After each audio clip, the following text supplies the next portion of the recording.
नमस्कार। प्रभात साक्षी news network पर आप सभी का स्वागत है। बांग्लादेश में पूर्व की अंतरिम सरकार के मुखिया मोहम्मद यूनुस के समय कई बार यह देखने को मिला था कि वह भारत के विरोधियों और कट्टरपंथी ताकतों के करीब नजर आते थे।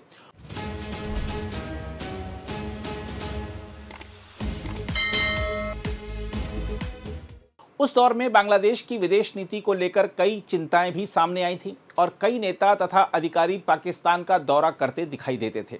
लेकिन अब हालात बदलते दिख रहे हैं। नई सरकार के प्रधानमंत्री तारिक रहमान यह अच्छी तरह समझते हैं कि भारत के साथ मजबूत संबंध बांग्लादेश की स्थिरता, सुरक्षा और आर्थिक विकास के लिए बेहद जरूरी हैं। इसी कारण उन्होंने विदेश नीति में संतुलन लाते हुए भारत के साथ संबंध सुधारने की दिशा में सक्रिय कदम उठाने शुरू कर दिए हैं। भारत और बांग्लादेश के संबंध अब एक नए चरण में प्रवेश करते दिख रहे हैं। नई सरकार बनने के बाद दोनों देशों के बीच सुरक्षा सहयोग, खुफिया जानकारी के आदान प्रदान और ऊर्जा क्षेत्र में सहायता को लेकर तेजी से गतिविधियां बढ़ी हैं। मार्च की शुरुआत में बांग्लादेश की प्रमुख रक्षा खुफिया एजेंसी के प्रमुख का भारत दौरा इसी बदलते कूटनीतिक माहौल का महत्वपूर्ण संकेत माना जा रहा है। सूत्रों के अनुसार बांग्लादेश की रक्षा खुफिया एजेंसी के महानिदेशक मेजर जनरल कैसर रशीद चौधरी ने 1 से 3 मार्च के बीच दिल्ली का दौरा किया। यह दौरा उस समय हुआ जब बांग्लादेश में चुनाव के बाद तारिक रहमान ने प्रधानमंत्री पद संभाला है। प्रधानमंत्री बनने के कुछ ही दिन बाद उन्होंने कैसर रशीद को पदोन्नति देकर इस महत्वपूर्ण पद पर नियुक्त किया था। दिल्ली में अपने दौरे के दौरान मेजर जनरल चौधरी ने भारत की खुफिया एजेंसी के प्रमुख पराग जैन और सैन्य खुफिया महानिदेशक लेफ्टिनेंट जनरल RS रमन से मुलाकात की। 2 मार्च को एक निजी रात्रि भोजन के दौरान दोनों देशों के खुफिया प्रमुखों के बीच विस्तृत चर्चा हुई। इसमें सुरक्षा सहयोग, खुफिया जानकारी के साझा उपयोग और सीमा पार गतिविधियों को रोकने के उपायों पर विचार किया गया। हम आपको बता दें कि भारत लंबे समय से बांग्लादेश की जमीन से चल रही भारत विरोधी गतिविधियों को लेकर सतर्क रहा है। इसलिए नई सरकार के साथ सुरक्षा सहयोग बढ़ाना दिल्ली की प्राथमिकता माना जा रहा है। विशेषज्ञों का मानना है कि अंतरिम सरकार के दौरान कानून व्यवस्था की स्थिति कुछ कमजोर हुई थी और इसी कारण सुरक्षा सहयोग को मजबूत करना दोनों देशों के हित में है। बांग्लादेश में पिछले वर्ष छात्र आंदोलन के बाद राजनीतिक अस्थिरता देखी गई थी। इसी दौर में युवा नेता शरीफ उस्मान बिन हादी की हत्या ने देश में तनाव और विरोध प्रदर्शनों को बढ़ा दिया था। दिसंबर में ढाका में उन पर हमला हुआ था और बाद में सिंगापुर के एक अस्पताल में उनकी मृत्यु हो गई थी।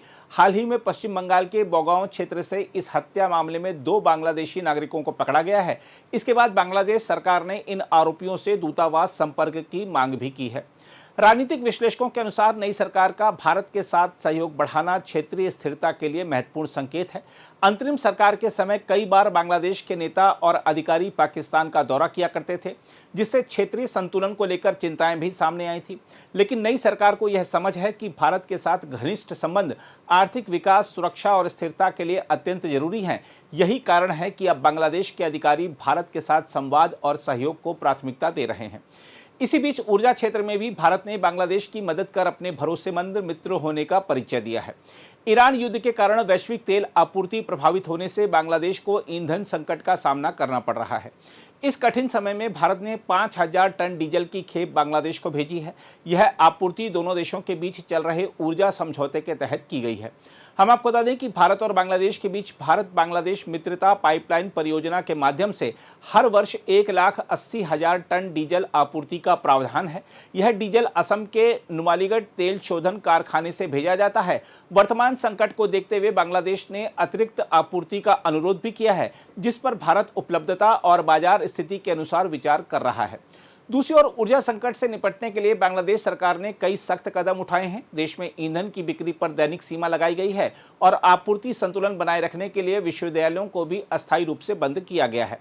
देखा जाए तो बांग्लादेश को भारत की यह सहायता केवल व्यापारिक समझौते का हिस्सा भर नहीं है, बल्कि यह उसकी उस नीति को भी दर्शाती है जिसमें वह पड़ोसी देशों की कठिन समय में बिना स्वार्थ सहायता करता रहा है।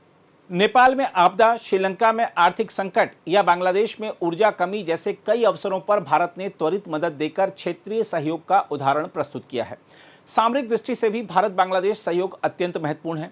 दोनों देशों की लंबी सीमा है और पूर्वोत्तर भारत की सुरक्षा तथा आर्थिक विकास काफी हद तक बांग्लादेश के साथ स्थिर संबंधों पर निर्भर करता है। मजबूत खुफिया सहयोग से उग्रवाद, अवैध तस्करी और सीमा पार अपराधों को रोकने में मदद मिलती है। वहीं ऊर्जा और व्यापार सहयोग से दोनों देशों की अर्थव्यवस्था को लाभ मिलता है। कुल मिलाकर देखें तो यह स्पष्ट है कि भारत और बांग्लादेश के संबंध एक नए विश्वास और साझेदारी की दिशा में आगे बढ़ रहे हैं।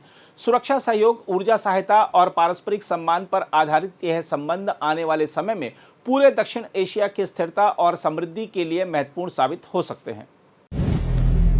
अगर आप भी लेना चाहते हैं देश दुनिया की तमाम जानकारी तो आज ही सब्सक्राइब करें हमारे चैनल को।